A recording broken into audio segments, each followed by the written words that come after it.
Jackson on the drive, kicks it out for man. Man, three-pointer, bang! Oh, what a man! Magic down the middle, just what I thought. A hook shot at 12, good! Here's Michael at the foul line, a shot on Elo, good! The Bulls win it! They win it! Now there's a steal by Bird. Underneath the DJ, Going up over Bell, ball away. Yes! Yes! At the buzzer, he does it! Was there ever a doubt? A Smith screen, Bougie will defend. Oh! LeBron James with no regard for human life. It's a physical game. Oh, man, oh, my. A monster jam by Blake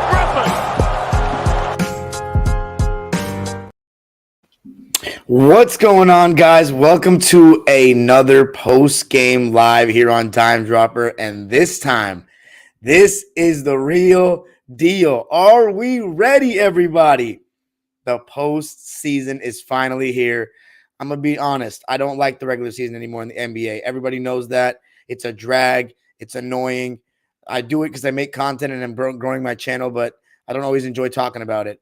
This is what I enjoy talking about. I can't wait to come live, watch these games, talk about these games, the play-in, the playoffs. This is where it's at. Coming to you live from Los Angeles, California, as always. You know the deal. Make sure to follow us on everything, Twitter, Instagram, TikTok, at dimedropperpod, and, of course, subscribe on YouTube to the channel for everything NBA and, of course, LA sports, because with this Laker win, all three Staples Center tenants are in the playoffs confirmed for the first time since 2013. It is a great time to be an LA sports fan, at least in my opinion right now. If you're a Kings fan, a Clipper fan, or a Laker fan, your team is in the playoffs. If you support two of those teams like me, then it's also a great time to be an LA sports fan, man. Staples Center is going to be rocking. Tonight it sounded like it was rocking. This was obviously the first Laker home game that was sold out for a postseason event since 2013 Game 4 that I was at against the San Antonio Spurs with my uncle. It was not anything like tonight. So in this live, I'm going to be talking about both play-in games that happened tonight, the Lakers and the Timberwolves, and of course the Miami Heat and the Atlanta Hawks. Watch both start to finish. Loved every second of both.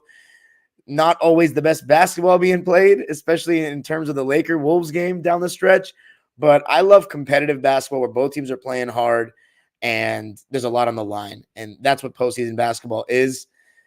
And even though I'm anti-playing, I am anti-playing because I still believe that it's just, you already had 16 teams out of 30 make the playoffs in the NBA. So just doing this, in my opinion, has only given them a bigger safety net to load manage more in the regular season. But that's not the point. I'm just going to talk about the games tonight and the Lakers and the Wolves. So going into this game with so much drama surrounding Minnesota, Jaden McDaniels punching a freaking wall or something, fracturing his hand, and then you had the Rudy Gobert punch on Kyle Anderson, suspended him from this game. That was a team decision, and like many people predicted, I think it ended up being a good decision, one that helped them. I was anti it. I thought, you got to play him. It's win or go home kind of scenarios. If you lose two games, you're out. And I thought that if Kyle Anderson and Rudy are over it, you just got to keep, just fuck it, forget about it. It happens. You play. But they wanted to send a message to control your emotions. And honestly, with Karl-Anthony Towns at the 5 spot where he, began his career and has played his whole career, I think it actually did some beneficial things to the Wolves because they're able to now spread the Laker defense out. And Anthony Davis, guarding Cat, that was a great matchup in this game, back and forth, 2 number 1 picks from Kentucky. I think Cat, this is what makes him the most, I think tonight is a perfect example of why Karl-Anthony Towns is the most frustrating player in the NBA, because he has moments like that first quarter, like the first half, where he's just dominant. He's demanding double teams. He's catching the ball in the mid post. He's not settling as much. And then there are other times, like at the end of the game, where he's not assertive. He'll get small guys switched onto him and want to face up. I mean, it's just ridiculous sometimes, man. To me, he has such a low basketball IQ for a star, and it just came out in this game, but not in the beginning. And by the way, I want to say to everybody, you got to check out my latest video on the Dallas Mavericks collapse this season with SJ and Bibbs, 2 Mavs fans that have Mavs podcasts. They gave an in-depth breakdown about everything that went wrong with Dallas, and I timestamped it. So, you know, every single category. If you don't want to listen to the whole thing and you just want to know what happened at certain points of the season, timestamp that for you. And I'm going to be having playoff previews, multiple, at least one released every single day leading up to Saturday. So be on this channel ready. You're going to get I don't think you're going to get much better content anywhere else. Definitely not on ESPN or Fox, because I'm getting authentic fans from their team to come talk. And I'm really going into my bag for this one. Already got some for the Mavs. Tomorrow is going to be Knicks and Cavs preview. You can already expect you're going to see some fireworks on that one. But let's get right back into tonight. Minnesota started with Mike Conley, Slow-Mo, the great Kyle Anderson, of course, Karl Anthony Towns, Taurean Prince, and the Ant-Man. So Taurean Prince and Kyle Anderson starting in place of McDaniels and Rudy Escargobert. Lakers with the starting lineup that they've been running throughout the end of the season. That is Austin Reeves, D'Lo, LeBron, Jared Vanderbilt, and Anthony Davis. And the Lakers got off to a cold start offensively. LeBron was 0 for 3 on his jump shots.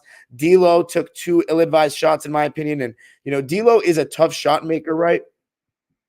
But sometimes you can just kind of tell when contested jumpers are right for certain guys and when they're not. And that all depends on rhythm, game flow, the possession. And D'Lo, the 2 shots that he took, I thought could have been passed up. That he started the first 2 shots that he missed.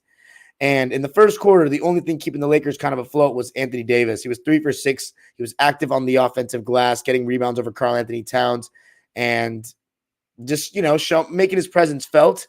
But Karl Anthony Towns, one thing I really liked about the way he approached the first quarter, 2 buckets in the mid-post. Again, I'm always in favor of centers catching the ball in the mid-post area or in the post, not just dilly-dallying at the top. All you fucking young fans, the Gen Z, the modern fan, they love these big men that shoot a bunch of jump shots. But when it comes down to the nitty-gritty and you do that bullshit against guys that are smaller than you, you look like a fool and you are hurting your team, just like Karl Anthony Towns tonight. So miss me with that shit. I'd rather have a Patrick Ewing. Okay, and by the way, most of these centers in the past that were good could shoot mid-ranges. So for all those people that say that these centers couldn't shoot, total bullshit. I can name like 6, 7 role-playing centers in the 60s that could shoot. So just because the 2000s had a different archetype doesn't mean that was accurate of the whole history of the NBA centers. So just want to make that clear. Basketball conviction. Take advantage of your size. And that's what he was doing in the beginning. He had 2 buckets in the mid-post, one over AD, one over Rui Hachimura, and then another time where he had Malik Beasley on him. I wasn't a huge fan of his approach, 18 feet away, ripped through like he was a guard, but he got by him and was able to, you know, bully him a little bit and score. He was off to a great start, and a guy that was just absolutely on fire. He's a Clipper killer, but tonight he was an LA killer, Mike Conley. He was not hitting rim on his threes. And this game kind of reminded me, at least in the first half for Minnesota, of that Knicks game that I watched a couple of weeks ago. The Wolves just could not miss, mainly Taurean Prince and Mike Conley from 3. And that was what was happening in this game. And I got to, you know, schematically explain what was happening with why the Lakers are struggling so much defensively, because the Lakers have been one of the better defensive teams in the league since the trade deadline, since they brought in Jared Vanderbilt and Rui Hachimura and those guys. But what was happening was Karl Anthony Towns isn't a pick and roll big. He's a pick and pop big. So AD, who has been absolutely out of his mind, not even out of his mind, just he's so good in drop coverage, right? He does a great job of playing the ball handler and the rollers, so you don't really have to sink and rotate. He lets you kind of play the 2-on-2 game because he can guard 2 at once. Now, with Anthony Edwards, with Mike Conley, who can get in the lane and make plays, AD needs to step up. That leaves Karl Anthony Towns open for 3 in those pick and pops. And since the Lakers wanted to take that away, they would have their rotations crisp, usually leaving Kyle Anderson open. So they were leaving Kyle Anderson open a good amount. And Slow-Mo, for the most part, you know, he knocked down some shots early, 2 for 5 from 3 overall in the game. So 40% from 3 is, as the Wolves coaching staff and fan base, you're going to take that from Kyle. And with Karl Anthony Towns getting, you know, guys switched on to him through rotation and all that, he was starting to take advantage. So when Cal was getting most of his success, having most of his success, it was not with AD guarding him. So because he kind of spread the Lakers defense out, that made it harder. And also, I thought in the first half, LeBron had shown me that he was more engaged defensively in this game, which I'd hope he'd be, than throughout the season where he's been poor defensively in my eyes. But he had some good plays defensively in the first half, like anticipating passes. You know, there was 1 or 2 steals he got, a couple of times where he had some decent rotations, but there were other times where he totally fell asleep roaming. He had 5 points scored on him. One of them was a nice 3 by Mike Conley, but the other one, Kyle Anderson, it was classic LeBron defense where he forces you to his left, even though he's just standing up straight. He's not really bending his knees or moving his feet like that. He's letting you go left, but if you go with your right hand, he'll stuff you. He knows the weaknesses of NBA players in this era. He knows people aren't going to go to their left and stop on a dime much. That's why if you go back and watch, he's done that for a long time, by the way. He sometimes will let guys get the step and he'll swat them off the glass, but a big counter to guarding LeBron because sometimes he's fairly disciplined when it comes to shot fakes. If you go to your left and just stop on a dime the way Kyle did there, go back and watch the 2008 playoffs, game 5 and 7 against Boston. Pierce, did that to death with him. He couldn't do anything. And LeBron played good defense on Pierce in that series, actually. But in my opinion, it was just that shots that Pierce always makes just didn't fall until the end. But LeBron's defense in the first half, not so great. Anthony Davis's defense, also not so great. Not because he was playing bad defense, but just because the way the Wolves were playing was not letting him dominate and drop coverage like he usually does. And I was surprised, honestly, that the Lakers weren't switching that action because of that. They waited a while to switch. And I'm going to mention something that really stuck out to me. But I also want to say, Karl Anthony Towns is passing when he was starting to garner double teams and garner attention on the drive. He has 2 over-the-head passes to Nickeil Alexander-Walker that were, I want to say, Sabonis-esque. And the Wolves led the Lakers 28-22 after 1. The Lakers played a 10-man rotation, but it was really a 9-man rotation. And when they went to the bench, obviously they're going to stagger AD and LeBron. But in that second quarter, they went with the lineup with Reeves, D'Lo, and LeBron all on the bench at once. And I think that is a no-no for this Memphis series. You have to have 2 of those 4 players in at once, in my opinion. Because, you basically threw out LeBron with Rui, Troy Brown, Dennis Schroeder, and who was the other guy they played?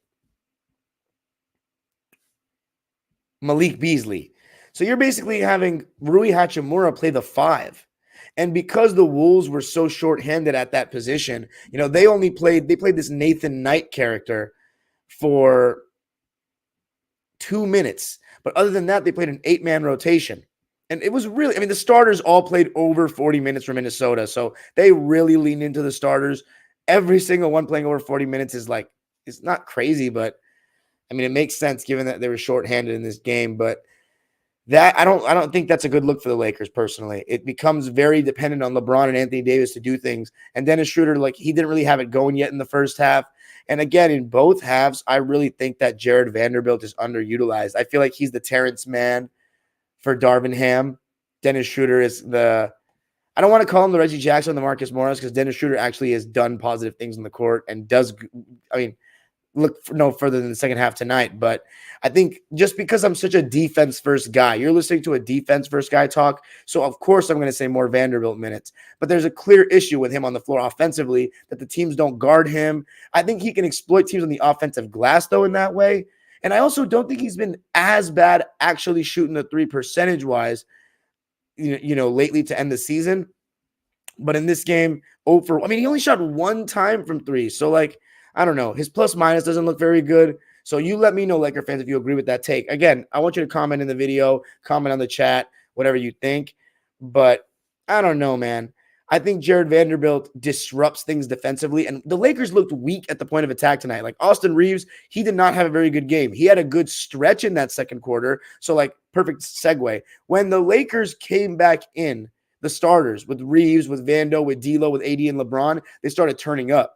LeBron had a slow start, but he got going by getting to the rim, whether it be transition or just cross-matched. I think LeBron the last 2 years has done a better job of taking advantage of broken plays and, cutting to the basket a little bit more than he did in the first 3 years he was here, really, and just finding ways to get those gritty, dirty points, putbacks or whatnot, even when his shot's not falling, and that in turn gets him into rhythm, and then his jumper starts falling, which is exactly what you saw tonight. He's an experienced player, get to the line, get some easy buckets, then he hit the mid-range in the drop coverage. Then he hit a 3 to end the first half. He had 12 or 13, I think 12 points in the second quarter, so he started to get going. And AD, the one thing I didn't like was he only shot 2 shots when he came back in the second quarter. The Lakers have to continue to keep him engaged. But he also, when he comes, I've been having this problem with him for 3 years since after the championship. When AD comes back in the game for his second stint in the first half, he needs to come back in and like be aggressive, not just, oh, I just got back in the game. I'm going to let myself ease into it. Hell no, bro. This ain't the beginning of the game. You got to still dominate on the offensive end. I'm not concerned about him if you're a Laker fan, don't be concerned about his defense. It's the offense. But the Lakers trailed. I mean, what's funny is they actually took the lead. They took the lead in the second quarter, 47-46, and then the Wolves gained it back 51-49. And by the way, I want to say the Lakers tried Wenyen Gabriel for 2 minutes, but when Karl Anthony Towns had anyone else besides Wenyen Gabriel on him in that second unit, he was cooking. He was cooking, and when Cat came out of the game, the Wolves were struggling a lot because Anthony Edwards, he just didn't come to play tonight. His jumper was off, and then he just stopped being aggressive. The one thing I'll give him, his defense was really good. Like all night, he was moving his feet. He's improved a lot on that end, using his length to deter guys at the rim. His help defense was sharp. He was super engaged at that end of the floor, but it was still not nearly good enough. And because Conley, Taurean Prince, Kyle Anderson, and Karl Anthony Towns are all having such a good game, that's the only reason this game was close and didn't do nearly enough in a game without Gobert and McDaniels for them to even be in this game. But because the other guys played well, they got away with it. And I have to say, he's still defending, so it's not like he's doing nothing. But Cat was killing the lineup with Reeves, D'Lo, and AD out. And I thought somebody who just didn't give the Lakers anything and I think played a little too much, 17 minutes for him, was Troy Brown. Not hitting threes, missing wide open ones, not doing much defensively, just not doing much of anything, just missing shots to me. 1 for 5 from the field. I just didn't see much in there. And I don't think Troy Brown's that good. I've been saying that for a while. He's an average player in the NBA, of course. He's amazing in general. Every NBA player is for me, in my opinion. But he's not all that. And I think that Vando should definitely get more minutes. Like, you sacrifice some Troy minutes for some more Vando. But starters come in, let the Lakers go from defense to offense, and that's when the crowd really started going. And I want to give a shout out to the Laker fans tonight. It sounded electric in there. I think the TNT mics, by the way, the last 4 or 5 years, I don't know what it is about Staples Center, but they've been doing the sound has been weird the last couple of years at Staples Center. I don't know what that is, but it sounds a little muffled at times, unless it's like really, really loud. And I think the Laker fans were awesome in this game. 10 years they've been waiting. And I got to say this about Laker fans, and I tweeted this because it's true. When I went to first round games 10 years ago, this is literally just being objective. They weren't nearly close to Clipper first round games because for us, it felt special. For the Lakers, it felt normal because Kobe would get them there every year. It doesn't get really lit till at least the conference finals. That was for the Lakers in the 2000s, in the early 2010s, because they had that standard. But now they missed their longest ever playoff drought, some of their worst seasons ever. And they missed COVID. It's been 10 years since they've gotten an atmosphere like that. And I'm going to be honest, I was at both those Laker games against the Spurs in 2013. There was nothing like that. And I was at the game. I don't think we've seen a Laker playoff game like that since 2012 Game 7 against the Nuggets, or maybe even one of those OKC games in 2012. But just seeing the Laker fans like that, I even though, I get on them and it's, the banter, Clippers, Lakers, I felt happy for them in that sense that they got to experience that again. Because I always say it's more fun when LA is rocking, dude. It's an LA sports channel. It's an LA sports hub. All playoffs long, we've got you covered. Laker postgame, Clipper postgame, Kings reaction, Clipper vlogs, Kings vlogs, if I can get a ticket. It's going to be amazing. And I'm going to be posting updates at all times, man. This is an LA sports hub. LA against the world. You hate us. You hate us. What's the saying? You hate us because you ain't us. You with us or you against us. Fuck everybody else. LA versus the world. Gangway. But anyway, yeah, Laker crowd was good getting into it. But the Lakers, they ended the first half terribly. 3 turnovers to close. They didn't score for the last 2 minutes. Mike Conley was incredible. Kyle Anderson was amazing. And the amount of steals that the Wolves were getting, mainly Conley and Kyle Anderson getting deflections, so many hands on loose balls, stripping guys. In Kyle Anderson's case, he's just got amazing hands, like long arms. He blocks shots. He gets steals. Am I surprised? Fuck no. That's my second favorite college player of all time, Kyle Anderson, who was amazing when the UCLA Bruins won the Pac-12 tournament in 2014, the last time they won. There's nothing like slow-mo, and I'm so happy for him and the impact that he's made at the NBA level. But Also, something to watch. First half, AD battling with Kyle, got a little shoulder stinger. Just keep an eye on that. He was grimacing a little bit at times in the game. But I want to also say this before we go to the second half. Austin Reeves, his only good stretch in the game to me was that second quarter. And I like Austin Reeves a lot. He had that and one. He had MVP chance for a second, but he didn't have a great game. I thought he kind of struggled defensively and was bodied a little bit. And offensively, he got a lot of good looks from three, and he just couldn't hit. He was 4 for 13 in the game, 1 for 5 from deep, 12.6 rebounds, 3 assists, also 3 turnovers, though, for Reeves. The Lakers turned the ball over 20 times, but thankfully the Wolves also turned the ball over 20 times, so it evened out. Second half, I thought the Lakers clearly stepped up defensively, and I noticed a change in strategy. Anthony Davis was hedging the screens hard beyond the three-point line. So what their objective was, let's take away the pick and pop look for Cat. If you're going to get the ball to Cat, you have to throw it over the top, and it has to be a good pass. With that pass going over the top, that gives the Lakers more time to rotate, but it was causing the biggest problem in today's NBA when doing that, as opposed to back in the day, the spacing. Now you're playing 4-on-3, having to cover all that ground. That's where Mike Conley was splashing threes from everywhere. But at least it was taking the ball away from Karl Anthony Towns. And Karl Anthony Towns started doing the same bullshit we saw last year against Memphis, getting in foul trouble. He had 4 fouls. But that being said, Kyle Anderson, Mike Conley, these guys were hitting shots, Taurean Prince too, and the Wolves went up 15. Even though I thought LeBron's effort was better, better one-on-one. AD was starting to affect shots around the rim. D'Lo, though, was still having a tough game. I mean, he couldn't get anything going. And I'm not going to lie, it was a bad look for Conley to outplay D'Lo like that in a game like this. Makes the Wolves front office probably feel a little bit vindicated. But Lakers go down 15 after a Kyle Anderson corner three with 6 minutes left in the third quarter, and they call timeout. Mike Conley is unconscious at this point, but slowly the Lakers started making a push. I think it begins with Dennis Schroeder making some shots, LeBron making some shots, but it was really Cat coming out of the game and Anthony Edwards not having it. They really struggled with Cat out of the game. They just could not generate offense enough. And Anthony Edwards, I mean, I expect so much more of him. He was so not aggressive, just dribbling way too much. He didn't seem to know how to deal with the load up like that. I mean, he made some good passes, but very disappointed. There was no in-between game for Ant. None. And I'm disappointed in him because I really like the guy. At least he was guarding, though. But in the second half, you saw no Wenyen Gabriel. So what the Lakers did now is they're going small with Rui at the 5 again, but with Karl Anthony Towns out and the Wolves going with Kyle Anderson at the 5, now you can play small with small.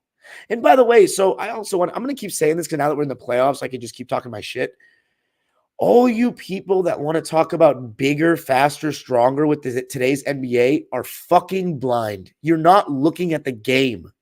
Maybe you can say faster because, the speed of the game has picked up since the 2000s, but bigger and stronger? You're telling me with these pipsqueak-ass lineups that it's bigger and stronger? Some of these lineups would have been laughed off the floor 5 years or 6, 7 years ago. Are you crazy? Kyle Anderson at the 5? Bruh, don't even get me started with that shit. The narratives that people are so brainwashed, I swear to God, and I'm gonna lay into some of the IQ shit at the end of this game. Don't worry. I've been so generous, guys, like about the modern NBA this year. Like everybody calls it hating. I call it being realistic and knowing how to apply context in different eras because y'all not watching the tape like me. Okay? I'm not saying one era is better than the other, but there are serious flaws with this shit. And y'all want to overlook every single one of them because it's the new thing and everything gets better with time. Suck my dick, dude. But anyway, let's continue. The Lakers make a little bit of a push. A little bit is an understatement. Actually, no, it's not. Make a little bit of a push. In the last 3 minutes and 41 seconds of the third quarter, Rui at the 5 versus Kyle Anderson at the 5. I want to say this, man, and it like really pains me to say it. But the last 2 times I've seen my favorite college player of all time, Jordan McLaughlin, against the Lakers, he's looked like he hasn't belonged on an NBA floor. Like all the criticism that people said about J-Mac and USC, he's too small. His jumper's not good enough. All that stuff like it was coming true. His confidence is low and he has to make those open shots. If they're not going to let him, because the thing is, in the first half, he was not bad defensively at all. He was actually getting into players' airspace. He was contesting. He made some really good passes to open guys. but he needs to make those open shots or else his confidence is going to wane, and then they're going to go at him defensively and actually just play him off the floor. That's exactly what happened. So Conley had to come back in early. That's my guy. Like, I just feel such a common, like, play style with J-Mac, like, as a smaller guard, I just related to him so much. That's my guy. So it's especially with how much family he probably had in the building. It just, there was a couple of times he went to the basket and LeBron and AD just swatted him like he was a little kid. But J-Mac, I'm hoping you bounce back against the Pels, dude. I really do, because right now the Wolves are thin. He only played, 10 minutes, 0 points. He was a -10. He was 0 for 5. So I don't like, you don't like seeing that. Jalen Noel, 9 points on 4 of 7 shooting. He wasn't bad, actually. He gave them a boost, but it was a starter-heavy game. The Lakers outscored the Wolves 30-26 after 3, which took us into a fourth quarter where the Wolves were up by 7. A fourth quarter where the Wolves were up by 7, but the Lakers were gaining in momentum.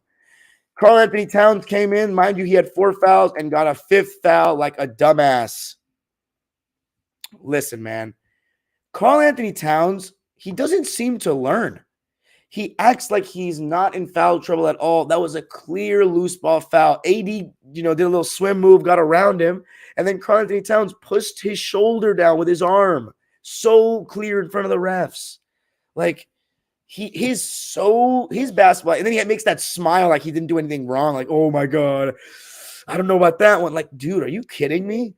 I don't know. He's ridiculous. And considering how big of a game, like, I don't want to say how big of a game it was, but with how much weight he was carrying in this game. And in the fourth quarter, only 31 points were scored total in the game. Now, of course, that was better defense. And by the way, this was such a poorly officiated game. The Hawks Heat game, I thought the officiating was great. Like, I'm going to get into that game. I thought the officiating was great. But this game, the officiating was dog shit. They were letting them play so much, and then they randomly called these weird fouls. And in my opinion, it was once, even the stats will disagree, but to me, it was really one-sided against the Lakers, dude. At times, it was egregious. I thought they were so much more aggressive going to the basket, and they still were getting really weird calls against them. But, by the way, shout out to everybody in the live chat. 50 people in here. I'm going live a little bit earlier tonight because I've been going live way too late. I'm happy to see everybody in here. Super chats are turned on if you want to drop $1, a dime. Every donation counts. Always helps me get better equipment. Now we got a gaming chair. We got StreamYard in 1080p. We got the Laker background green screen. You already know how it is, man. Super chats are turned on if you want to drop $1, a dime. But I really appreciate the love as always. This playoff's going to be huge. Let's see if we can we get to 5,000 subscribers by the end of the postseason? Can we by the end of the season get to 5,000? We just got to 4,000. That's my year goal. If we can get there before the end of the season, going into the summer, we're going to have so many guests on. And I'm actually going to come through with that. Woo, we're cooking. But fourth quarter, AD was starting to cook on both ends. But my problem with it is it's all in the roll. It's all in the pick and roll or on broken plays or on offensive rebounds. AD is not a role player, no pun intended. He needs to get the ball. He was drawing double teams in the first half. Get the ball. Demand it. You're supposed to be the best player on this team now. LeBron cannot be doing all that every single night against Memphis. He can't. They're too young. They're going to run a lot. And look, yes, the game slows down in the playoffs. They're going to run a lot, though. They're going to run a lot. AD needs to dominate. He needs to dominate offensively. He can't. The Lakers got very lucky tonight, too. Very lucky. This Memphis team is a lot better. Even without not Xavier Tillman. Even without Steven Adams and Brandon Clark, that Grizzlies team is much better than Minnesota. So AD needs to dominate, not just on the score on the roll so much. Fourth quarter, you saw Lakers switching more, going with Dennis Schroeder as their smallest guy, but you didn't see Troy Brown anymore. You didn't see D'Angelo Russell anymore. No Malik Beasley.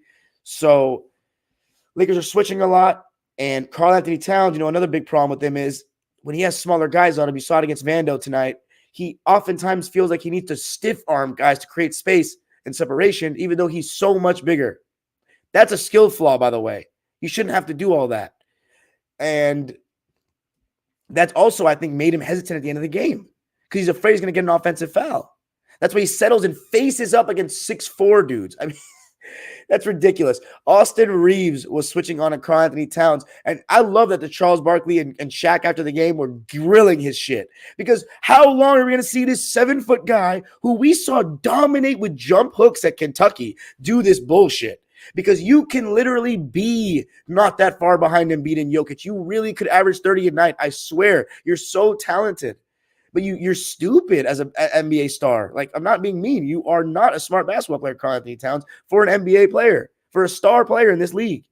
Doing that dumb shit. Austin Reeves, 6'4", decent laterally. You want to play against him 18 feet away facing up? Okay. It's so much easier to load up too, especially when you got guys like Anthony Davis and LeBron out there covering ground. But also the adjustment defensively for the Wolves was they were putting Kyle Anderson on AD and then having Karl Anthony Towns against Vanderbilt or Hachimura to be a weak side helper and then also keep him out of the foul game. So that was an adjustment that Finch made. So, yes, I think Vando should play more. AD, by the way, played the whole fourth quarter. LeBron played the last 7 minutes and 35 seconds. And Ham went with a little bit of an interesting strategy of defense-offense, Hachimura and Vando. And one thing that I found interesting about Ham's strategy in this game was the Anderson-Edwards pick and roll. He wasn't switching. And I remember one time in the third quarter, LeBron I don't think he knew if he was dropping or if he was, blitzing. But Kyle Anderson scored his second push shot in that short roll.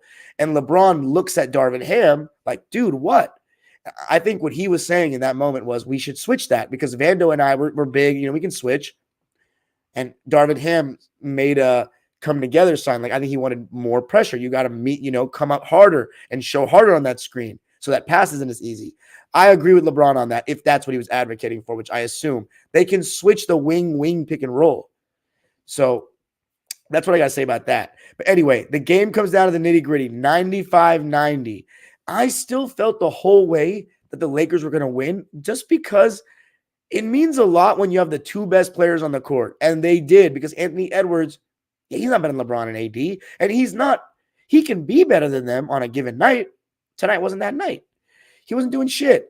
AD put the ball in from around the key. Everything was like a layup or something. Made it 95-92. Then LeBron hits a three to tie the game. Big shot by Bron. And then coming back the other way. And by the way, I think LeBron's defense in the second half was much better. I think you saw much better effort than you saw in, obviously, the season. He comes back down with a tie game. Karl Anthony Towns has 5 fouls and is now switched on to LeBron.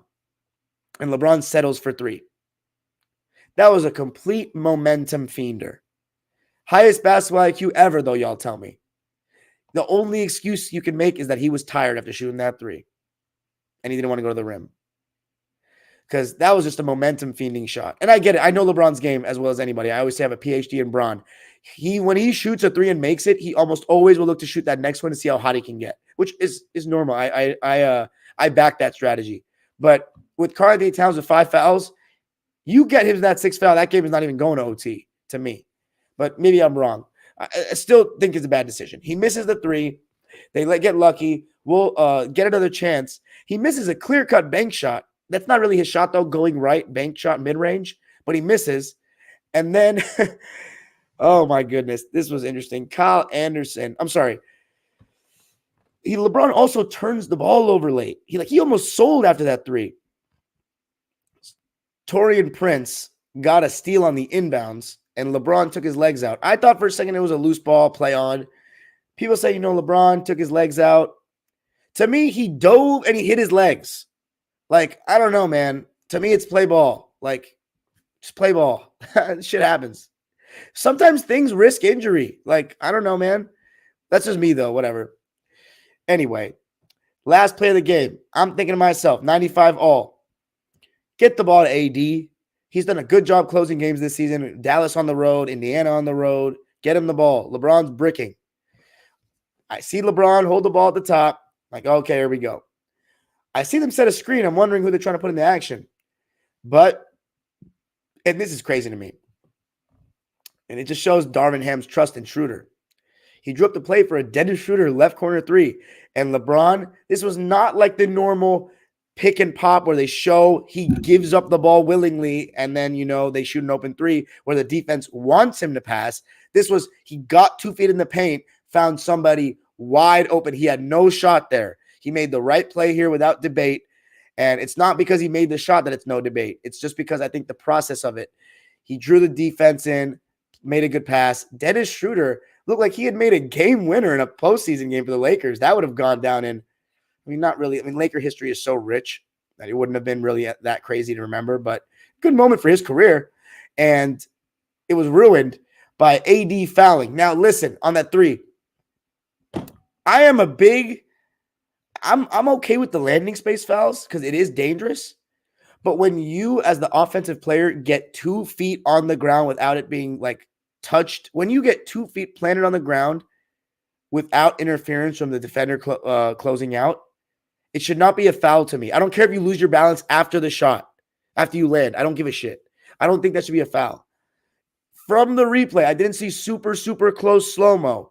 It looked like maybe their toes touched. First of all, Conley hitting a 3 with AD closing out with 1 second on the clock, that was far-fetched anyway. To me, I'm a big proponent of at the end of the game's last possession, you only call it if it's blatant. To me, that was not, and it was just too much officiating trying to interfere with the game to me. Honest to God, that's my opinion. That's my opinion. You can disagree. Overtime, though, the adrenaline, the momentum was too much. The Lakers began with Rui Hachimura hitting a big 3, and I want to give Rui Hachimura a big shout-out. Defensively, he has really stepped it up lately. Like, especially one-on-one. He had a couple of nice stops, moving his feet, just contesting, staying strong in this game. And with him hitting a 3, Dennis Schroeder putting the Lakers up 5, I think the big play that ended the game was not really even a Laker play. Taurean Prince, he got a steal again. Or was it Conley? I think Conley got the steal on a D'Lo inbounds. And by the way, D'Lo was completely gone away from in this game. It was crazy. I mean, I consider him the third. I said he was the third best player on this team, but Darvin Ham, he loves Schroeder, and Schroeder came through for him, but I don't know if it's always going to work out that way. And I think Dennis has had a lot of great games, ending games this season for the Lakers, but sometimes he just plays a lot for me. And in this game, it was fine. But Taurean Prince misses the 3 that could have tied the game. And then at that point, the Lakers were playing the foul game. AD had a bucket late. But I think Minnesota, just like against Memphis last year, they lost it. You had Austin Reeves on a switch multiple times, and Cat's not even going to post up. He's not even demanding the ball. Anthony Edwards, he's not even attacking the basket. He's settling so much. He's not attacking coming off those curls. It was just whack. It was just whack. Let's read the lines. The Minnesota Timberwolves blow it, and that's what happens when you have the 2 best players on the court. Minnesota loses 102 to 108. The Lakers outscore them 10-4 in overtime and get a comeback win. They trailed by as many as 15. Come back and win the game by 6, which was actually their largest lead of the game. The Wolves shot 43% from the field. The Lakers only shot 41%. The Wolves shot 39% from 3, though, 16 for 41. The Lakers only 32%, 10 for 31. But the Lakers, who have been terrible shooting the ball from the foul line of late, were 92% tonight from the line. That was huge. 22 for 24. The only person that missed was AD, who missed 2 out of his 6 free throws. The Wolves were 14 for 15 from the line. The only miss coming from Anthony Edwards. Let's read the lines. I already read Jalen Noel, J-Mac, Knight. The highest played bench player for the Wolves was Nickeil Alexander-Walker. 11 points, 4 rebounds, 2 assists on 4 of 5 shooting in 23 minutes. I thought he was good, actually, but I respect the decision to play the starters so much. Taurean Prince played 43 minutes. Thought he was exceptionally good in this game. 14 points, 3 rebounds, and 3 steals. Did a pretty good job on LeBron. 5 for 11 from the field and an amazing 4 for 7 from 3 in 43 minutes. I thought he was really good. Kyle Anderson, 12 points, 5 rebounds, 13 assists, 4 steals, and 4 blocks. Are you kidding me? The only thing I have to say about Kyle was that turnover at the end was very costly. And towards the end of the game, I think he struggled a little bit. But I think he was, come on. Are you going to ask for more from Kyle than that? He was 5 for 14, though, so not good inside the arc. Considering he was 2 for 5 from 3, that means he was 3 for 9 from 2, so not great there. Mike Conley, he was amazing. 23 points, 4 rebounds, 4 assists, and 3 steals and a block. 7 for 11 from the field, 6 for 8 from 3, 3 for 3 from the line. All 3 of those free throws at the end. You just knew he was going to make them. He's just a clutch player in 44 minutes of play. Anthony Edwards, 9 points, 8 rebounds, 5 assists, a steal, 3 blocks. So did a little bit of everything else but score, and they needed him to score. 4 turnovers, 3 for 17 from the field, 0 for 9 from deep. And see, that's the thing with Ant. IQ. You're shooting that poorly, and you shot 9 threes out of 17 shot attempts when you're that athletic, dude. Do you not have a mid-range? That's a problem. The Lakers, off their bench, Malik Beasley, 5 points on 2 for 3 shooting, but defensively he doesn't do anything, and he doesn't do anything else. He has no intangibles. He's good off the ball though, and he's a good shooter. Troy Brown, 2 points, 1 for 5 from the field. Rui Hachimura, his stat line won't really show it, but he had a plus 20, plus minus. I thought he was really solid. 12 points, 3 for 8 from the field, 2 for 5 from deep, and 4 for 4 from the line. Dennis Schroeder, 21 points, 4 rebounds, 2 assists, 1 steal. It kind of all came out of nowhere with Dennis. 5 for 12 from the field, 3 for 4 from deep, and 8 for 8 from the line. So the 3-point percentage and the free throw percentage, absolutely huge for Dennis. He was a game high plus 22. It was just awesome. Oh, I forgot to read Karl Anthony Towns. 24 points, 11 rebounds, 5 assists, and 3 blocks. Amazing stats, but considering how well he was playing, he shouldn't be shooting only 12 shots. That's ridiculous. 66% from the field. Oh, it sounds great. Not enough shots. 2 for 4 from deep, 6 for 6 from the line. I don't give a shit how good your shooting splits are. You played 41 minutes, and you only shot 12 times. Not good enough. He was a plus 18. He was awesome. You know, won the game by 18 when he was on the court. Unfortunately, it didn't matter if he was on the court. So, stars got to close, and the 2 best players on the court were on the purple and gold side. Austin Reeves, 12 points, 6 boards, 3 assists on 4 for 13 shooting and 1 for 5 from deep. Not a very good game for him. Vando had a donut on 0 for 2 shooting. In only 22 minutes, though, I still think he should play more. D'Lo, what a bad game for him. You know, the only thing I'll say is he still moves the ball well and still is a good passer because you got to respect his floater and his 3. 2 points, 3 boards, 8 assists, and only 1 turnover. So you'll take that. But 1 for 9 from the field, 0 for 4 from 3 in 24 minutes. Just didn't seem like he had that sense of urgency that he had in last year's playing game against us. And then the duo, the main guys. If I had to choose a player of the game in this one, I'm going to go with AD. I just think he battled really hard. LeBron, 30 points, 10 rebounds, 6 assists, 1 steal, 2 blocks, 5 turnovers. Needs to do a better job taking care of the ball. 12 for 21 from the field, though, for Bron. 3 for 6 from deep and 3 for 3 from the line. So, as always, LeBron keeping it extremely efficient. Played 45 minutes, though. That's a lot. And you can see he had his hands on his knees, and over time, both AD and him were gassed. So, if you're the Grizzlies, you got to run. You got to push this pace and try to just get them tired and exhausted over a 7-game series. Anthony Davis, 24 points, 15 boards, 4 assists, 2 steals, and 3 blocks. He also turned the ball over 5 times. But he was the highest plus-minus of any Lakers starter, plus 9, 43 minutes, 10 for 19 from the field. And one thing I love and continue to love about AD this year, only 1 3-point attempt. So I love the aggression. He was the player of the game for me, but he needs 30 in a game like that in overtime, not 24. He needs more. But now we're going to move on to the Atlanta Hawks and the Miami Heat. And I keep seeing the comments. What do I think of the Lakers-Grizzlies series? Look, I'm going to be doing a playoff preview with a Laker fan. For the LA playoff previews, we're not going to have a fan from the opposing team because fuck them. This is a LA sports channel. We only looking at our side, baby. Fuck the rest, even the Lakers. But I'm going to go with I'm going to just briefly, I'm not going to go in depth about it here, but I'm going to go with the Lakers in 7. Here's why I say 7. I don't think the Lakers are good enough to beat them in 6, even with the guys missing. I think that the Grizzlies' inexperience will show. They're going to have a cold game from 3, and the Lakers, with their experience, will show up in a game 7 in Memphis and win. But I think it's going to be the hard route. I don't think it'll be 6 games Lakers. And I think if Memphis wins, 7 games as well. But I think the Lakers will be favored as a 17, which is weird. But I think people are totally underestimating Memphis. If they had Steven Adams and Brandon Clark, I would pick Grizzlies in 7. But they don't. So I'm going to go with Lakers in 7. I'm usually not the guy that picks teams to win on the road in game 7 because I think if you get to a game 7 on the road, you've already lost for the most part. You're kind of having to beat the odds. Not kind of. You have to beat major odds. But I just don't trust the Grizzlies without those 2 bigs and the Lakers in a slower half-court game. The Grizzlies, when their three's not falling and Jaw's not getting shots to the rim, they got nothing. So even though they got the second best defense in the league, I'm going with Lakers in 7. But I'm going to be talking about the Hawks and the Heat in just a second. Sorry, guys. Throat got dry. How we doing, man? Let's see the comments right now. I'm going to drink some water. My boy Jack Carpenter, my man. Lakers in 1. Appreciate seeing you, bro. Miss you, man. Steven Torres says Lakers in 6.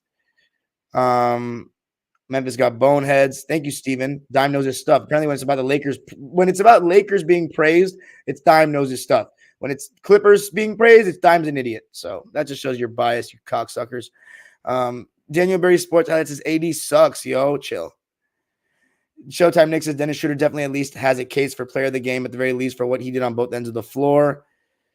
Plum E says Jaw will send you home easy at G Master Flex. Brody Rep said LeBron holds the ball way too long for the Lakers. Well, for the Lakers or in his career?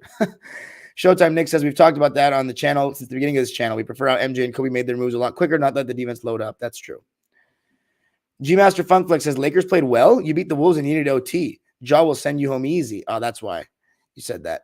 Showtime Nick says, speaking of guests, what do you think about having Robert Sampson on your show? If you want to have him on, I can ask him. Who the hell is Robert Sampson? Oh, is he Ralph Sampson's son? Hey, appreciate you, JHC213. Bucket Discussions. I think I subscribed to you or followed you on something. I think I did subscribe as well. Anyway, my boy Bonson says T-Wolves threw it away. Get this drink of water and then we'll talk about the Hawks because, yeah.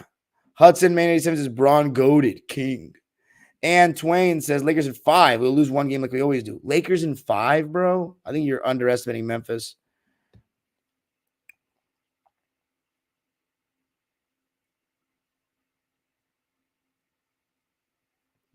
All right. Let's do this. Atlanta Hawks and Miami Heat, though. I had the Heat in this game. This is a rematch from last year's first round. And from the jump, I wanted to say something about the Heat. They're starting Max Strus at the 4. Last year, Max Strus was starting the playoffs at the 2 with Jimmy Butler, PJ Tucker, and Bam. Tonight, he started at the fucking 4. It's no secret that the Miami Heat have been extremely thin at that spot all season. They brought in Kevin Love. I thought he was going to start, but he's old. He can't move defensively, and he's not the same offensive player he once was. And not just that, they're thin at the 5 too. And in the beginning of the game, the Hawks were all over them. And mind you, the Hawks have had a tumultuous season. Second coach, they've gotten fired in the last 3 years. Quinn Snyder's come in, and I think Quinn Snyder's a good coach. I mean, obviously, we're very familiar with him as a Clipper fan. We've played him twice in the playoffs. And it was clearly a point of emphasis for the Hawks to do two things: run and crash the offensive glass. Miami is slow, man. They're slow. Like they play very slow, and they're not very good in the half court. They have 3 shot creators: Jimmy Butler, Tyler Hero. Honestly, that's it. Bam Adebayo is inconsistent, and Kyle Lowry is not what he once was, except for tonight. Kyle Lowry was the only player on the Miami Heat in that first half, alongside Caleb Martin, that actually was trying out there, doing the best that they could do. Everybody else was head in the clouds. They completely underestimated the Hawks. Completely underestimated them. And I got to give credit to Trae Young. He was the best player on the floor in this game, and he set the tone immediately in the pick and roll. One thing that was interesting about the Hawks, the Heat last year, is they were really switch heavy in that starting lineup. Really switch heavy. What they did is they switched everything, even with Bam guarding Trae, and usually they would, have Lowry tag out and guard, when he was switched onto a big, tag out and go to the wing, and they'd have somebody come sink in. And all they do is completely load up off Trae, force him to make a play, cut off every single one of his driving lanes. So all he could do is just shoot a 3 contested. And it worked. He didn't do anything. They attacked him on defense. He just got bullied. The physicality was crazy. But in this game, they went with Bam dropping. I don't know exactly why. I think without PJ Tucker, their defense isn't as good. But they went with Bam dropping. And when you drop against Trae Young, he can get in the lane and hit the floaters. But the thing about the Hawks, and I think this is what their strategy was, is DeAndre Hunter has had a not so great year from 3, and John Collins has had a putrid year from 3. So DeAndre Hunter is shooting 35% from 3. John Collins is shooting, I believe, 31% from 3. No, 29. So that was their strategy. But the thing is, and DeJounte Murray, he's not the best catch and shoot 3-point guy. He's shooting only 34%. So I think the strategy was just take away Trae Young, take away Capella on the lob. Let's force them to shoot 3s. But they were making them in the beginning. So then that forced them to adjust a little bit, try to stay home, and Trae Young was cooking. And then, so the Hawks, after one, led 36-27. But I also think the Heat offensively were shooting themselves in the foot because Bam and Jimmy Butler were missing chippy after chippy after chippy. It was insane. Bam Adebayo was missing shots like right around the rim. Jimmy Butler was missing layups. He was turning the ball over. It was just weird. It was very out of character for Jimmy Butler. Bam, I've seen that before, but this is supposed to be playoff Jimmy Butler. And he was just out of sorts in the first half. I also think like he was going up weak at the rim. One thing that Jimmy does such a good job of is he'll jump stop and pump fake, and he takes advantage of all these undisciplined ass defenders that jump for every single one of his fakes. Quinn Snyder talked about it in one of those post-quarter interviews, and he said the main thing about keeping Jimmy off the foul line is don't go for his shot fakes. The only person on that Hawks team that I saw not go for his shot fake was John Collins at one point in this game. But Capella and Okongwu did such a good job staying disciplined, though, around the rim. They were blocking everything. There was one stretch where Jimmy got like 3 straight shots blocked because he was pump faking. And instead of jumping right into the chest of the defender, he was pump faking and trying to go around, like do these little leaners off the glass. And Capella was smacking that shit. And the Hawks bench was the massive difference maker in this game. They have a 9-man rotation now, and it looks pretty good. Bogdan Bogdanovic, Jalen Johnson, Onyeka Okongwu, shout out to USC, and of course, I shouldn't say of course, but Saddiq Bey, who came over in that midseason trade with the Pistons. So, Saddiq Bey, Jalen Johnson, Big O, and Bogdanovic, they were unbelievable when they came in. Bogdanovic was doing really well in the pick and roll, making plays. You know what he can do. He's an instant offense guy. Coming to hit pull-ups. He can hit the 3-ball. Although his 3-ball seemed a little bit off in this game. Yeah, 2 for 8 from 3, but 3 for 3 inside the arc. So that tells you exactly what I saw in the eye test. But he made a good impact. Anybody that can come in the game and get you 14 points and, 2 assists. And also he had 2 steals. You'll take that all day. But Jalen Johnson, he did a good job of attacking closeouts, getting offensive rebounds, and showing off his size. I mean, the Hawks, they had way more size than the Heat. The problem with the Heat is they're puny. Outside of Bam comes out of the game. They put Kevin Love at the 5, guys. Kevin Love at the 5, and you're wondering why they were getting cooked. At the 5? Oh, my God. And you know who's rotating? Kyle Lowry, Max Strus, Gabe Vincent. These guys are tiny. You're playing Max Strus at the 4, Caleb Martin at the 4, Jimmy Butler at the 4. And you got guys like DeAndre Hunter, Jalen Johnson, Saddiq Bey. It looks like a massive guy out there against these guys. The Miami Heat, without like that PJ Tucker loss, was insanely massive. Insanely massive. Like this Heat team, their role players have regressed, but they are so thin, so thin. It's pretty funny in my opinion. And the Hawks dominated. They dominated the glass. They looked more athletic. So when Love was in, because it was so bad, they went to a 2-3 zone for a couple possessions. And Jalen Johnson attacked the closeouts and was making plays. Onyeka Okongwu was getting a bunch of dump downs. He was rolling to the basket well. He was being found. He was blocking shots. He was everywhere. And Kyle Lowry was the only reason the Heat were in the game. He was getting 2 feet in the paint. He was turning the corner well on pick and rolls. They were attacking Trae relentlessly. Other end, the Hawks were attacking Hero relentlessly. And Hero was getting in foul trouble. And what sucked about that was he was one of the only Heat players that was actually playing well offensively and shooting well from the field. Because the Heat were like 38% at halftime shooting the ball. Tyler Hero was like 50% though. He actually balled in terms of his shot attempts, but he probably would have played 40 minutes in this game and only played 35 because he struggled with fouls. But Trae Young, DeJounte Murray, by the way, he was slower in the first half, but his defense is just really good. Like you're not going to put DeJounte in the action because he's a good defender. He has long arms. He fights over screens, all that. And, it was also tough that DeAndre Hunter was in foul trouble because he started out the game hitting a couple of jump shots.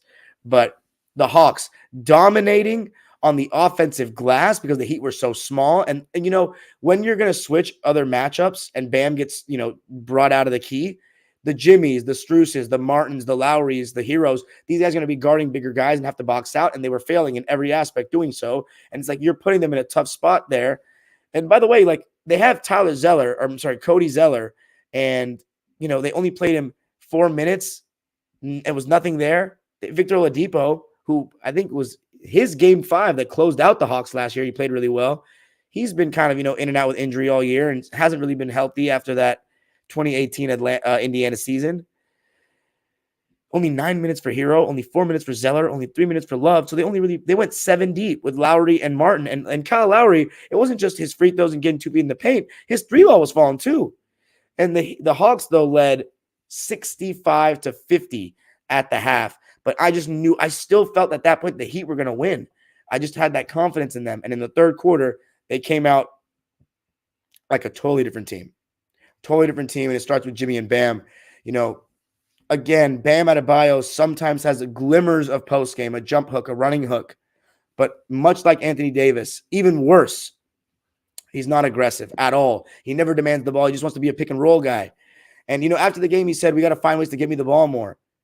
Not every single play do I see Spoelstra calling out a set. You can go ask for the fucking ball. Okay? I'm tired of the excuses with Bam. He's averaging 20 and 10. We said at the beginning of the season that he's taken a little bit of a leap offensively, and now it's regressed. He has to make bigger steps offensively, or he will not be the second best player on a championship team. I still have my doubts kind of about Jimmy being the best player on a championship team, because I still think that's the hardest thing to do in basketball, to be that clear-cut man. But last year in the playoffs, it was not Butler's fault they lost at all. He did what he could. He honestly outplayed Jason Tatum in that series. But Bam, he left a lot to be desired at times. The Heat, slow, old, just Kyle Lowry was there playing the best. Trae Young, though, he continued to cook. Some of the passes he was making were fantastic. Saddiq Bey hit 2 threes in the first half. And I talked to, Koo from the host of Locked On Pistons, and he was saying that Bey is like one of the worst defenders he's ever seen in his life. But I'm going to say this. First of all, scenery can change everything, just like we've seen with Russell Westbrook. But you can hide 6'7" a lot easier than you can hide 6'2". And that's why Saddiq Bey was still out there doing okay on defense. Because unlike a Tyler Hero, who's not 6'2", or a Trae Young, who, by the way, Trae Young was getting attacked relentlessly, and they were getting a lot of success, by the way. Hero was getting buckets. They were getting good looks. Max Strus finally hit a 3. But Trae Young is doing so many good things offensively that it's balancing out. That's the whole thing with guys like that. If you're going to get attacked on defense, you have to be great offensively. Trae Young is exceptional. And he's one of the best pick-and-roll players that I've ever seen, honestly, pick-and-roll players. And I think that people are starting to become a little too accustomed to what Trae Young does. I think we've started taking for granted a little bit. I know he's not the most aesthetically pleasing player to everybody. A lot of people don't like his foul baiting stuff. And I think this was a perfect example of how Trae Young needs to play. It wasn't too much foul baiting. He still got to the line. He didn't force it. I think he got everybody involved. I think he could have gotten DeJounte a little bit more touches at times. But DeJounte also needs to not settle. He was taking too many pull-up jumpers in the beginning, but as the game went on, you saw exactly why they brought DeJounte Murray into this team. Miami made a push. Jimmy was getting going. He had a good third quarter. Hero had a good third quarter. Started to make some threes, started to make some mid-ranges. The Heat outscored the Hawks by 2 in the third, 28-26. They got it down to 5, but I think this is a sign of a good team. And I think the Hawks, when they play like this, are absolutely a good team. You're up by a lot. You went up by 24 points. The Heat closed the gap at halftime.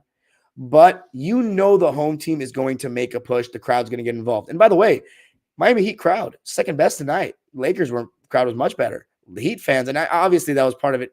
Part of that was because, they gave them nothing to cheer about. But the Laker crowd, the Heat crowd was dormant in this game, dormant for most of it. And only in the third quarter they were getting going. But the Hawks did a great job of answering back that run. Trae Young and DeJounte Murray stagger in that second, after one of them comes out. And I thought that DeJounte Murray did a good job of getting to his spots in that fourth quarter, getting 2 feet in the paint, making those, all he needs is 2 feet in the paint, rise and pull. Get into that in-between game. That's where DeJounte Murray is fantastic. Get into the in-between game, get to your pull-up, get to the rim. Don't settle for jumpers beyond the foul line, beyond, the 18-foot circle. You got to keep getting 2 feet in the paint. And one thing I found really interesting in this game is that the person that I said the Hero that the Hawks were going at, the person they were going at even more than Hero, that last year was actually a decent defender, even though he was targeted at times, only at times when he was playing with other great defenders, was Max Strus. Max Strus was getting abused. DeJounte scored on him one-on-one. Trae got around him one-on-one. John Collins scored on him in the post. And John Collins, for all his criticism he gets from Hawks fans, I think he needs to change the scenery to be fed the ball and see if he actually has a little mid-post game, a little turn-and-face game in the mid-range area, And And he shows glimpses every time I watch him. And then the second half was no different. He had a nice little turnaround over the right shoulder, had a nice little jump hook. John Collins, Trae Young, DeJounte Murray, these guys did a great job of answering the run. But the main story of this game, the main story, as always in the playoffs, and it's really ironic that it comes against the Miami Heat, whose president coined the phrase, no rebounds, no rings. If you can not get stops and rebounds, you will not win anything. The Hawks dominated the offensive glass, dominated. Clint Capella was looking like fucking Zelmo Beatty out there.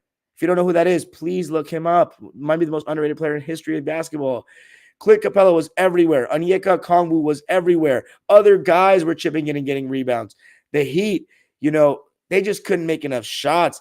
Kyle Lowry was trying hard. He was hitting everything coming off screens for threes, like whether it be flare screens or curls. He was knocking shit down.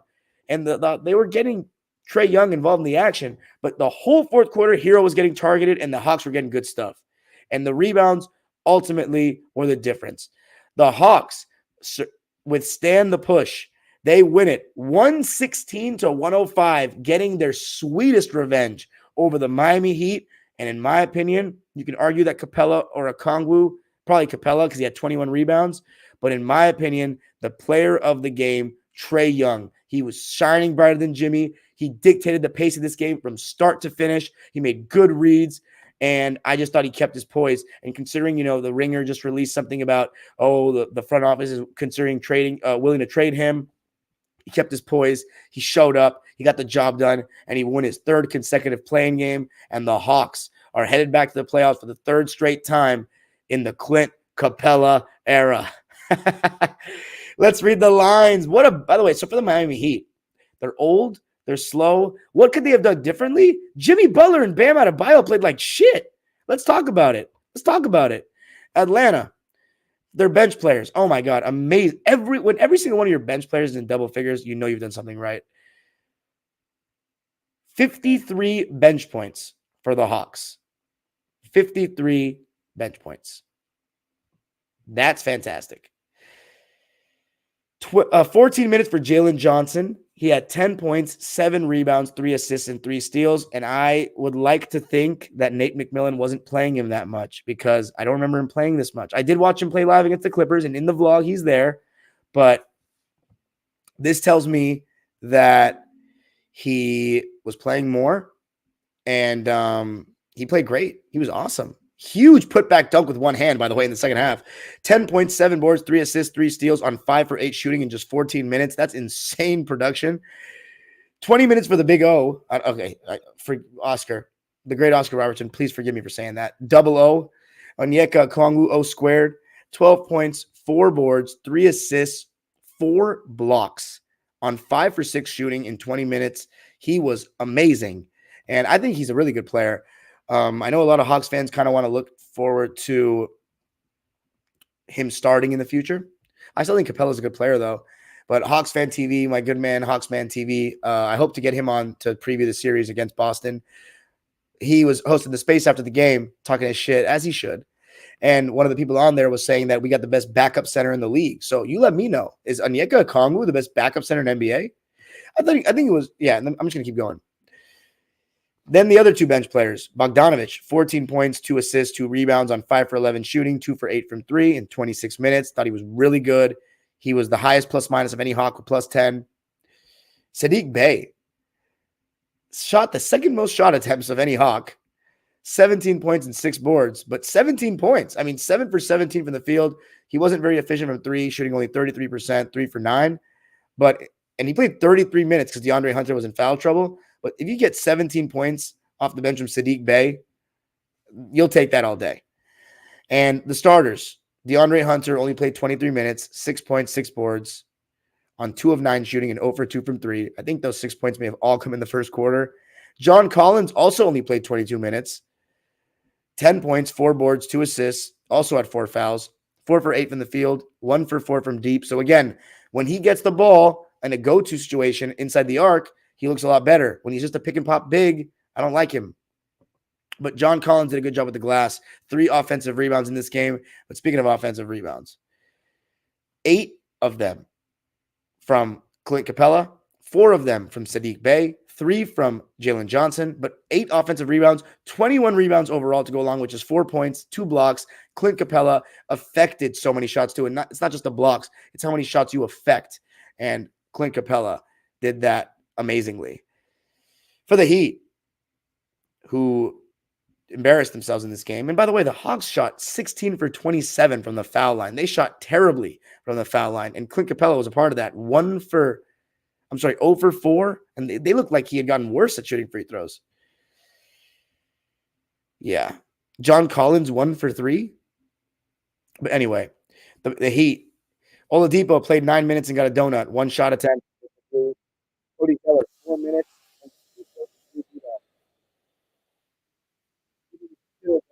Yurtsevin, or this Highsmith character that I've seen get minutes lately, Haywood Highsmith, didn't go to either of them.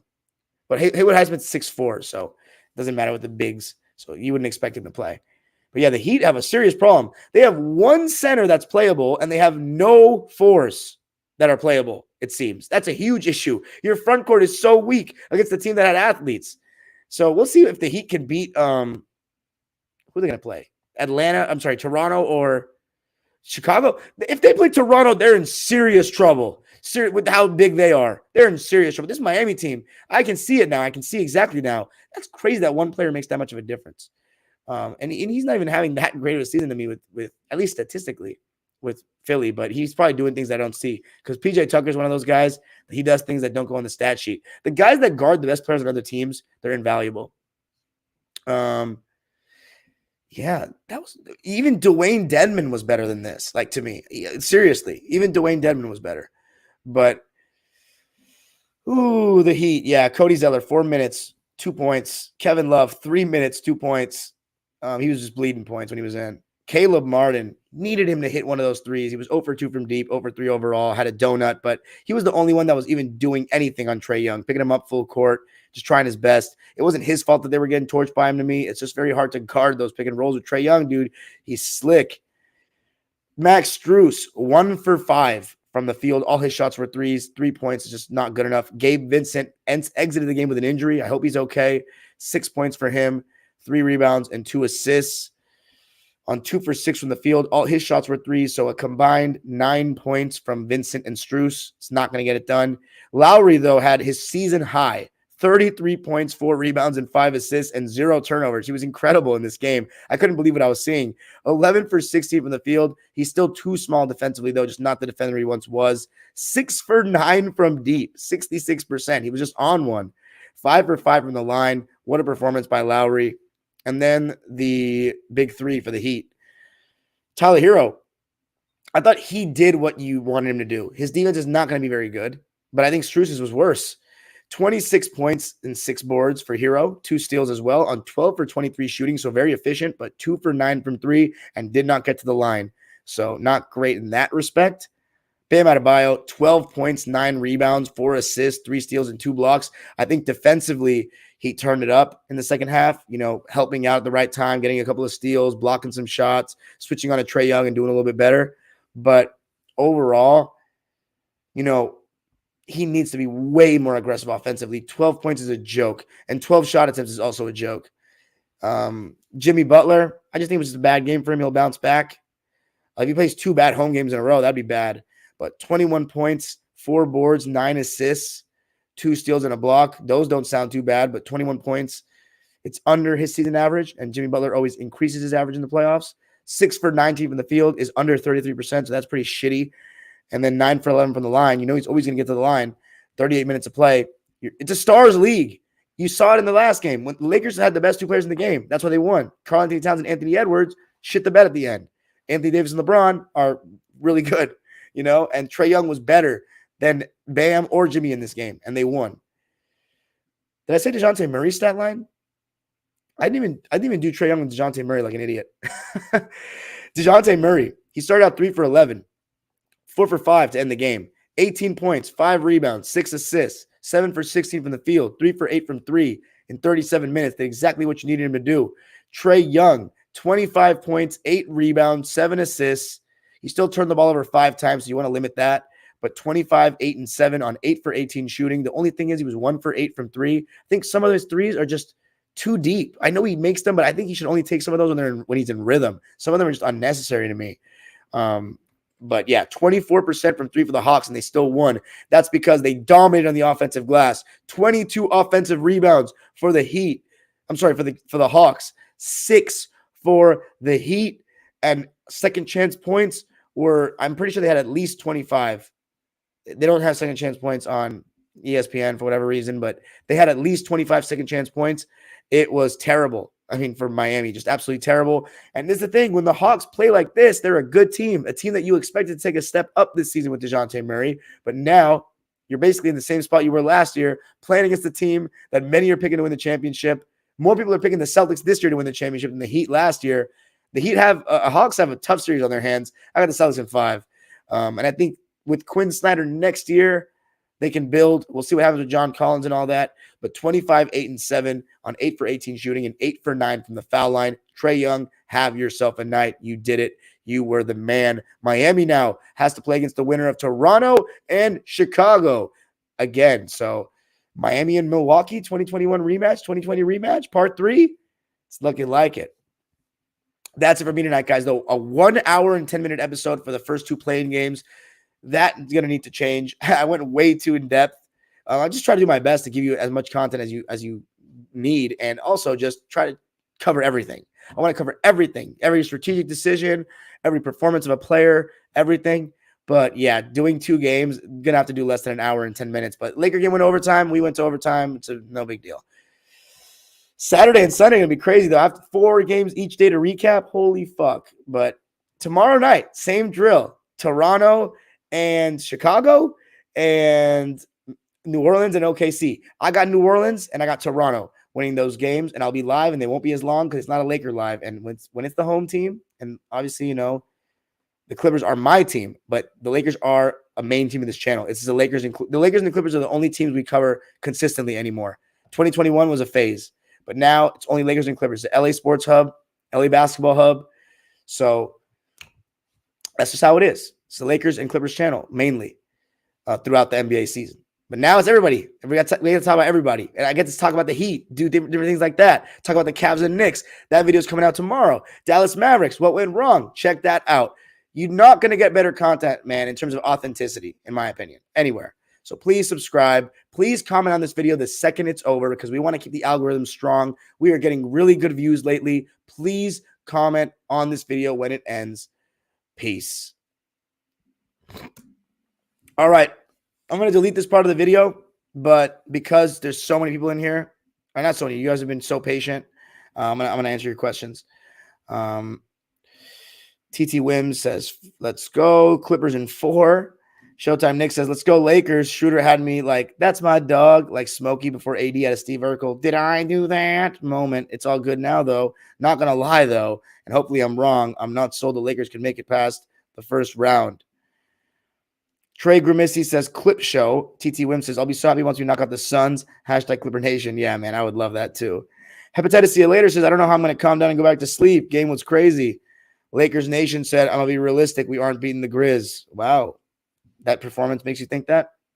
Max Anderson says, you really think the Clippers have a chance to knock out the Suns? Of course we have a chance, bro. The Suns are not all that. I don't know why you think that. I'm going to give a preview to explain it. Mavs fan Mikey T says, some amazing games today, man. Entertainment-wise, amazing games. Absolutely. TT Wim says, easy, 4-0 Clips. Renee Zarate says, Ant-Man settled too much at the three-point line. Absolutely. Damn, Lakers Nation's live is lagging a bit. I have the Ethernet plugged in. Really? I have the Ethernet plugged in and the live was lagging? Edward says, Lakers cashed me out tonight. What's up, man? How's the Wi-Fi been overall, though, in this episode? Good? Jordan Smith says, I know my Lakers was playing the Wolves, but I had no idea they had Curry on their team. Who, Conley? Showtime Nick says, I really don't think it won't be long before ESPN and Fox become a dying breed because people are coming to YouTube now to not get a bunch of bullshit. Yeah, I feel you on that, Showtime. Jordan Smith said, this game had me so nervous, bro, and the call at the end, oh my life. Give me a damn break. Oh my Lord. Tyler Lamb said, Kyle Anderson sold. Look, whoa. Loki looking like a lost Mace. Don't disrespect Kyle Anderson like that. Not on this channel, my friend. No way. Call me when Mason Plumlee's getting 4 steals and 4 blocks in a game. Showtime Nick says, people like us work for ourselves. We don't have to answer to a boss, and even if we'd make more money working for ESPN or Fox, I like this platform a lot more because we can tell it how it is. That's facts. BFNS 23 says, Lakers had an ugly last 2 minutes of regular season in OT, but they got the W. They'll clean it up against Memphis. This game punched them in the mouth, and now they'll be ready for anything. Okay. Last 2 minutes of regulation, he says. Tyler Lamb says, are Lakers good performers for early games? That early game shit is like for excuse makers. It shouldn't matter. It shouldn't matter. The Lakers don't usually get the early game, though, by the way. They usually get the 6:30 game while we get the early game. Showtime Nick says, I hope you're right. Got to clean it up versus Memphis. BFNS 23 says, too many careless turnovers from the Lakers. Ridiculous. They have to change it up. Well, listen, the Grizzlies defense, Teddy's defense is only better. By the way, I'm also rooting for the Lakers in this series. I hate the Grizzlies. I want the Lakers to lose in the next round. Sorry, Laker fans. With LeBron on the team, that's just the way it's going to be because I don't like his fans. But yeah, it's a lesser of two evils here. Oh my God, I can't believe I didn't mention this, but I'll save it for the preview. The Clippers are now the only team in the history of the in the active Western Conference that the Lakers haven't played in the playoffs. The Grizzlies were the only other team, and now they're going to play them. They played everyone else except for us, which is hilarious for co-tenants. Jordan Smith said there were some calls by the refs that it didn't like, but oh well. BFNS says refs were terrible tonight. Raid says the game was too stressful. BFNS 23 says the Lakers got bailed out by Torian Prince missing that 3 off the stolen inbounds pass. Facts. BFNS 23 says, yeah, I feel they need to put Bees back in the starting 5 and bench Reeves again because the bench needs Reeves' production. I like that point. I was thinking about saying that during the game that Reeves should come off the bench because he's good for the second unit. But the only thing, my concern there is, do you think he's going to change right now? Because I think he wanted this 5 solidified going into the playoffs. But Kelvin Cabrera says that had to be the worst offensive basketball I've ever seen. Hey, man, did you watch the Wolves play the Grizzlies last year? Jordan Smith says Rui was our best bench player, and him and Dennis, but I love the way Rui's shot is looking and his mid-range is butter. Facts.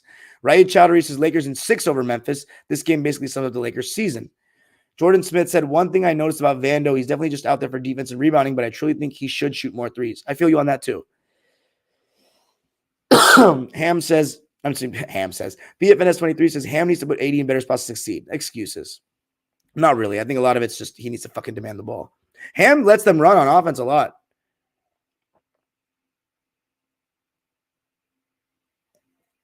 The show says, fuck with Cat. You have a ton of mismatches in the paint. The Wolves and Cat never capitalized on it. Okay, it's German fan. I don't speak German, though, sadly. But Reggie, support. That's French, isn't it? Jordan Smith says, as a Lakers fan, I'd rather re-sign Dennis than Troy Brown. Absolutely. BFNS 23 says, Lakers have to re-sign Reeves, Rui, Vanderbilt, and Schroeder with Brown and AD. Everyone else can go. My boy Bonson says, T-Wolves threw it away. Jordan Smith said, the Lakers crowd was lit tonight. I wish Kobe was there. He would have loved it. LA versus the world, baby. TT Wim said, Lakers played well. I don't think they did. Splash and Skills 37 says, season made. Season made? Really? Of a play and win? Happy as fuck. All the motherfuckers say we wouldn't make it, and we made it. Suck it, haters. Okay. Yeah, I feel there were people that said that. But that should not be the expectation. I had you guys finishing 9th. I didn't predict playing. I said it was all dependent on who you played. So technically, if my prediction had come true and it would have been Blazers versus Lakers in a playing game, Lakers being the 9th seed, I would have had the Lakers beating them at home. And then it would be my prediction before the season was Pelicans and Wolves, which is going to be the game, I think, Pelicans and Wolves, after the Pelicans beat the Thunder. But I would have gone with the Pelicans beating that. I'm sorry, I would have gone with the Lakers beating the Wolves in Minnesota. So Lakers would have made the playoffs anyway in my predictions. Ilyas Almaty says Cat just gave up at the end. He wasn't even calling for the ball, just standing around doing nothing. Yeah, Showtime Nick says people talking about Wilt Chamberlain going against little guys. LOL. Imagine what he'd think if he teleported to today. Yeah, it's a joke. Hepatitis See You Later says, shout out to J-Mac for being at. No, please no J-Mac slander on my channel. I get it, he played bad, but don't be calling him ass on my channel, bro. That's like one of my. I looked up to J-Mac. Like he was a guy that I saw a lot of my game in. First of all, those aren't chucking shots. He was wide open, man. He's got to take those to keep the defense honest. And I haven't seen him make it his whole career. If he misses that, and his whole career, like in college, everything. If he misses it, he misses it. And he missed. He got to make them. JT213 says, time be killing me. Talk your shit. Too many flaws in today's game. Facts. Jordan Smith said, geez, LeBron played 45 minutes. Showtime Nick says, the goaltending call really set me off. It's all good now because we won. And he says, he talked about Samson. I read those comments. Let's see. Yeah, I talked about this. Miami needs a center badly. Capella destroyed them. Warren Chang says, how about Kyle Lowry turning back the clock? Talked about that. Steven says, Kyle Lowry kept him in the game, and the Butler and Bam killed it. Hudson Main 87 says, Ham small ball coaching is horrendous, though. He got to play Mo and Tristan the rest of the playoffs. I don't think Mo Bamba's good at the NBA level. I really don't. I've never seen him play well. Tristan Thompson, maybe, for a couple minutes until AD can come back in. It's going to take 38 to 40 minutes from AD every single game. Warren Chang says, Capella's the MVP tonight, and he made a huge difference. I feel you. Steven Torres says, Bam seems to have regressed this season. I don't agree with that. I don't think the numbers support that either. I think he, if anything, has been the same, not regressed. Ilyas Almadi says, Trae has heart. I'll take that little warrior over 7-foot cat anytime. Oh, easily. Hudson Main 87 says, I see Jimmy leaving Miami soon. Why? Why? They've given him what he's, if he's the best player on the team, yeah, they could have done a little bit better job with the roster this season for sure. But I think I wouldn't doubt Miami just because they failed in one offseason. Warren Chang says the Hawks took care of paint defense tonight. They missed Miami. They made Miami miss so much around the rim. Facts.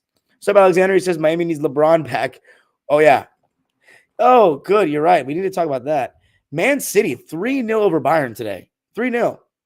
Inter also taking care of business. So it looks like we're going to have several Serie A teams in the semifinals of the Champions League. Huge game for Chelsea tomorrow against Real Madrid. My Chelsea, who have been playing like shit, obviously. It's been a bad season, but that's all we got left really is the Champions League. Real Madrid for the third straight year. We won one, we lost one. Let's see what happens now. But as far as Man City, man, they came out and killed them. I thought Rodri was amazing. Bayern was such a wreck at the back in the second half. It was crazy. That was the worst game I've ever seen Upamecano play. It was insane. And then Haaland, I mean, goal and assist, typical of him. Bernardo Silva with a great header. You don't see him getting too many goals from his head. And I don't know. It just, the thing about City is you can't get too excited about them in the Champions League until they win the whole thing because they're going to find a way to choke somehow. As much as I would be okay to see them win because them and Chelsea don't really have that historic rivalry, and Man City's never won the Champions League. And I think that their team has been so good the last 6 years that you need to cap it off with a Champions League win to just solidify this era, the Pep era at City. But, and they have, 3-0. I didn't expect them to beat Bayern 3-0. That was amazing. And, got to give him credit all the way around. Stones was great. I thought Ake was great. Ederson was great. And listen, Jan Sommer prevented that game from being like 5 or 6-0. That was bad. Bayern got smacked. And I wouldn't count them out yet because I've seen Bayern do crazier things at Allianz. But Man City, they can choke, but I don't think 3 goals. I don't think so. But you just never know with them in the Champions League. Big time win, though. Huge. One step closer to what they've always wanted is that Champions League. Anybody else I'm missing from that game? I thought Grealish was okay. I don't really like Grealish, though. But Mikey T says, who you got in the games tomorrow? And I already answered that. What a ridiculous question. Chargers Super Bowl? I'm a Rams fan. And I've already seen my team win a Super Bowl. What are you talking about, bro? And Alexander, yes. Yeah, thank you for answering, my friend. He's a Rams fan. He's a big Clipper championship without a question. Dude, I want the Clippers championship more than anything in my life that I can't control. Warren Chang says, what's the biggest upset you want to see in the first round? Clippers and Suns. What kind of question is that? Best backup center is Clipper killer Jock Landale. Oh, my God. Michael Bustillo says, I hate for Miami to get embarrassed because that's my team. Okay, I've never seen you in the chat before. Welcome, bro. Says, I hate for Miami to get embarrassed because that's my team, but I hope their eventual early elimination makes some much-needed changes finally happen. We'll see. Warren Chang says, the fact that Kevin Love is still playing in the NBA and DeMarcus Cousins is playing for Puerto Rico is a travesty. I agree with that. Jeremiah Gonzalez says, I think if the Clippers take game 1, they have a chance at winning the series. What if we take game 2 instead? You don't think we got a chance of winning the series? Hit in the head says, I got you.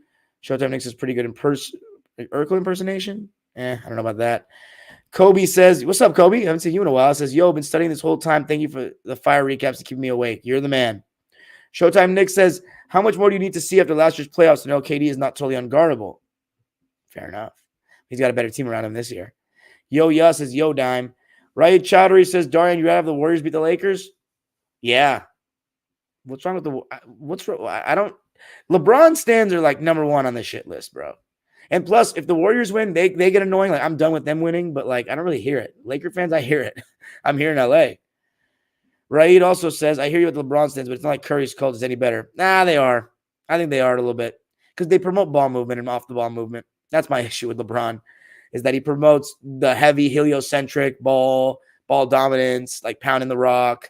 And also, Curry fans, to me, are less dismissive of history. I think LeBron fans, like, literally hate Michael Jordan because of the comparison, which is just weird. It's just weird. Like, the only people that should hate Michael Jordan are people that grew up in the 90s and got annoyed with the propaganda, or you were a Knicks fan or a Pacers fan or a Jazz fan or something, and he broke your heart. But that's all I have to say about that. Hepatitis C later says, I wonder why the Lakers waited so long to sign Thompson. Could have got him somewhat in game shape and accustomed to the system if we brought him in earlier. It was a panic move, dude. They didn't think they needed him. Renee Zarate says clips in 5. That's not going to happen. I'm sorry. Curry, by the way, playoff vlogs, are you kidding? They're going to be so much fun. Anyway, that's it, guys, for me. KP, my guy, he says Wolves missed Nas Reed badly. Hepatitis C later says Pat Riley's obsolete. There are reports that he was sleeping on the trade deadline hours. Hey, let's not knock the Godfather. That's one of my idols here. Okay? I don't know about that whole sleeping bullshit. By the way, yes, all 5 Pacific teams in the playoffs is lit. All 3 LA teams in the playoffs is lit. This is amazing. No Texas teams in the playoffs the first time either, too. This is amazing. Please comment on the video, guys. I really appreciate this. I wish I could stay here and talk to you longer, but I probably have to record Locked On Clippers for tomorrow as well. I'm going to be live tomorrow night as well. Check out I'm dropping a preview in the daytime tomorrow. Knicks and Cavs. Please check it out. 2 Knicks fans and a Cavs fan. It was amazing. And you got to check out the Mavs video with SJ and Bibbs when you get a chance. No rush on that one, but definitely check it out because we went in depth about everything that went wrong with Dallas. Peace. I love you guys. Thank you so much. I'm so excited for this now. It's finally time to talk about some real basketball. None of that load management shit. Let's fucking go. Comment.